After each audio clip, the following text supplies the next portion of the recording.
Hello guys, जैसा मैंने previous video में बताया था परमेश्वर के बारे में कि गॉड इज़ इम्परसेप्टिबल, मतलब परमेश्वर जो है वो अगोचर है। वो सब जगह उपस्थित होने पर भी वो किसी को देखने में, जानने में, सुनने में, पहचानने में नहीं आता है। इसीलिए परमेश्वर को इम्परसेप्टिबल या अगोचर कहा गया है कि मनुष्य अपने इंद्रियों से उसको देख सुन समझ नहीं सकते हैं। जैसा कि वेद उपनिषद में लिखा हुआ है, जो विद्वान ऋषियों की बातें हैं वो इस प्रकार से है कि यत तदृश्यम ग्राह्यम गोत्रम वर्णम चक्षु श्रोत्रम तद पाणिपादम।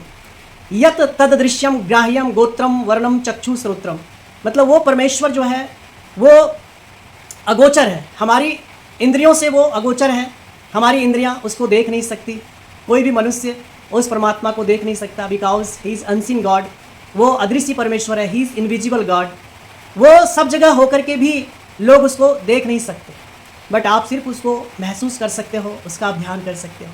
लिखा है यत तद दृश्यम ग्राह्यम गोत्रम वर्णम चक्षु श्रोत्रम। इसका मतलब हुआ परमेश्वर जो है अगोचर है और हम अपने इंद्रियों से हम उसको पकड़ नहीं सकते, वो पकड़ने में आने वाला नहीं है। कोई व्यक्ति ये नहीं कह सकता है कि मैं परमेश्वर को पकड़ लूँगा, या वो उसको स्पर्श तक नहीं कर सकता।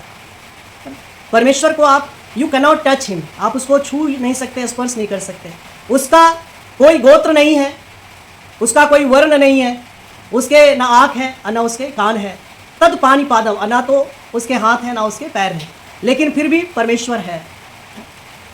लोग यहाँ पर गोत्र की बात करते हैं कि आप फला गोत्र से हो, हमारा ये गोत्र है, और लोग उस पर घमंड करते हैं कि मैं फला गोत्र से हूँ, मैं उस पर। तो मनुष्य में गोत्र हो सकता है, बट परमेश्वर का कोई गोत्र नहीं, ये सच्चाई है।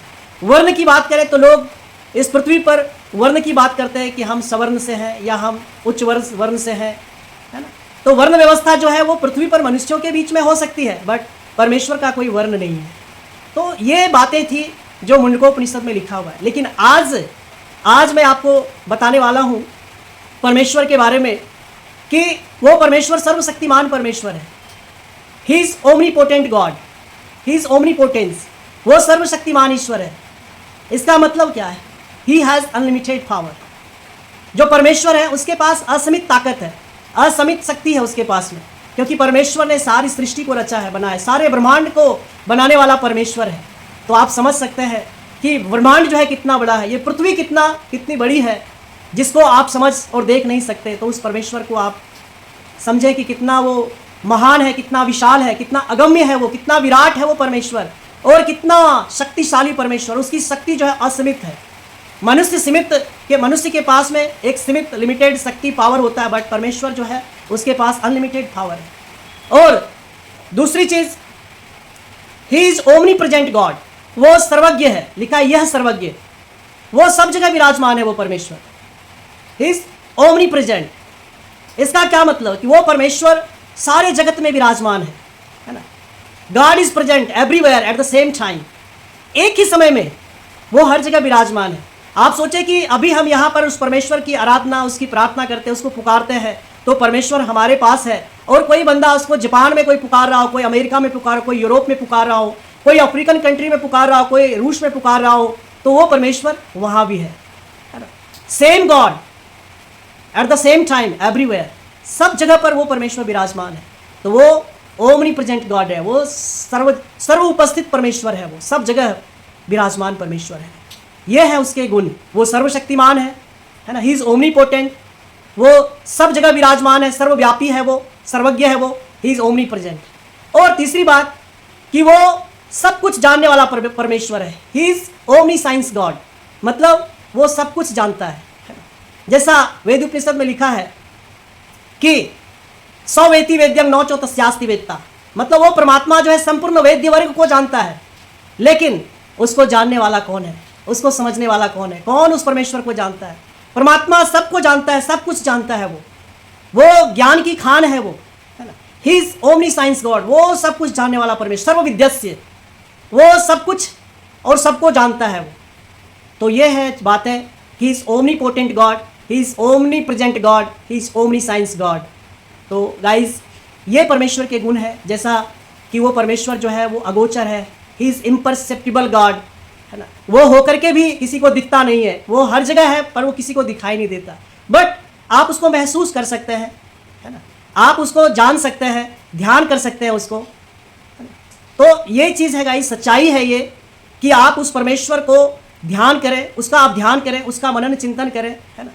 क्योंकि लिखा है मन से वान उद्रष्टव्यम नेह नास्ति किंचन, कि आप उस परमेश्वर को मन रूपी आंखों से आप देख सकते हो, उसका ध्यान कर सकते हो, बंद आंखों से आप उसका दीदार कर सकते हो, खुली आंखों से, इन फिजिकल आइज से कदापि नहीं।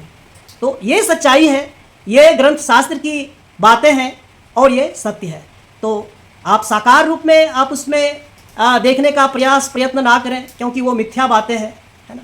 एक जगह लिखा है ना संदृशे तिष्ठति रूपमस्य न चक्षुषा पश्यति कश्चनैनम, मतलब उस परमात्मा जो बहुत ही विशाल है, जो विराट है, जो अगम्य है, जो सार्वभौम परमेश्वर है, वो मनुष्य की दृष्टि में नहीं समा सकता है, वो ठहर नहीं सकता है। क्योंकि आप सोच सकते हैं कि वो इतना विराट परमेश्वर है जिसने सारे ब्रह्मांड को बनाया है ना। तो हमारी आंखें जो है इतना कैपेबल नहीं है, हम इतना सक्षम नहीं है कि उस परमेश्वर को हम देख भी पाए। अगर वो सामने खड़ा भी होगा ना तो हम उसका मतलब एक कोना, एक तिनका भी नहीं देख पाएंगे, हमारी आंखें देख नहीं पाएंगी, है ना। बट क्योंकि वो हमारी दृष्टि में समा नहीं सकता है, वो इतना मतलब बृहत है, वो इतना विशाल है, वो इतना अगम्य, इतना विराट है कि हमारी आंखें सक्षम नहीं है कि उस परमेश्वर को देख ले। और दूसरी बात, वो अत्यंत सूक्ष्म भी है ना। वो सूक्ष्म इतना है कि वो हमारे हृदय का स्वामी अंतर्यामी है, वो हमारे हृदय में है ना। तो ये सच्चाई है गाइस, वो आपके हृदय में निवास करता है। जो परमेश्वर का निवास स्थान है वो मनुष्य का हृदय है। तो आप अपने हृदय को, अपने मन को पाक साफ रखें, है ना, क्योंकि वो परमेश्वर जो है पवित्र है। लिखा है शुद्धम पाप विद्धम, मतलब वो परमेश्वर he is bodiless and pure, वो पापों से विद्ध नहीं होता है, क्योंकि वो शरीर में नहीं है, वो फिजिकल फॉर्म में नहीं है ना, और वो बॉडीलेस है और इसलिए वो प्योर है, वो महापवित्र परमेश्वर है ना, वो पवित्र परमेश्वर है। इसलिए आप अपने मन को पाक साफ रखें, आपका दिल, आपका मन, दिल मन साफ होना चाहिए, पवित्र होना चाहिए, तभी वो पवित्र परमेश्वर आपके अंदर में, है ना, निवास करेगा और वो एक्टिव होगा, है ना। वो सबके अंदर है, बट एक्टिवेट आपको करना पड़ेगा।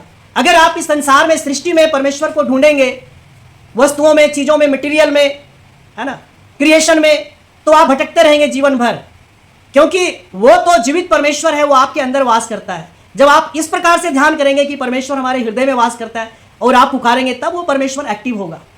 अगर आप नदियों में, पहाड़ों में, पत्थरों में, वृक्षों में और अंतरिक्ष, आकाश, तारे, पहाड़, पत्थर, धातु, पीतल, सोना, तांबा, चांदी, इन सब में अगर आप ईश्वर को ढूंढेंगे तो फिर आप ढूंढते रहो, आपको जवाब भी मिलने वाला नहीं है ना। बट सच्चाई ये है, जैसा लिखा है शास्त्र में, सर्वस्य चाहम हृदय सन्निविष्टो, है ना, अंगुष्ठ मात्र परमात्मा आत्मनि तिष्ठति। वो अंगुष्ठ मात्र परमात्मा जो आपके हृदय में वास करता है, हृदय ये आत्मा, वो परमेश्वर आपके हृदय में वास करता है, क्योंकि परमेश्वर आत्मा है, गॉड इज स्पिरिट, और वो आपके हृदय में वो निवास करता है।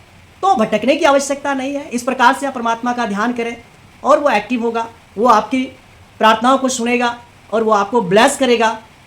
ये सच्चाई है कि परमेश्वर जो है, ही इज इम्परसेप्टिबल गॉड, वो अगोचर है, वो होकर के भी आपको दिखेगा नहीं, बट आपको ये मानना, विश्वास करना है कि वो हमारे साथ है, हमारे पास है, हमारे अंदर है। And he is omnipotent God, है ना, ही हैज़ अनलिमिटेड पावर, वो सर्वशक्तिमान परमेश्वर है।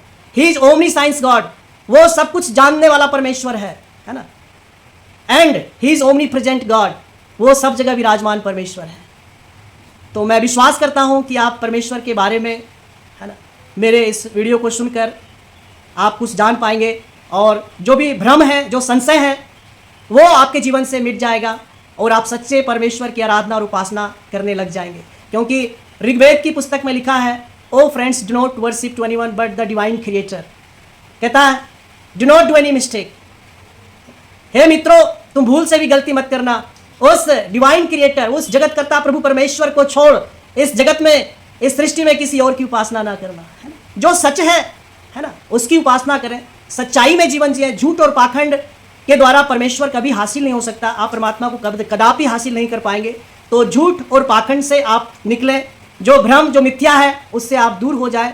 सच्चाई मैंने इस वीडियो के माध्यम से आपको बताया है। परमेश्वर आप सबको आशीष दे और वो परमेश्वर आपके हृदय में वास करता है। ये बात आपको ध्यान रखना है और इस प्रकार से उस परमेश्वर की आप अपने दिल मन में मान्यता करें। Thank you for watching this video.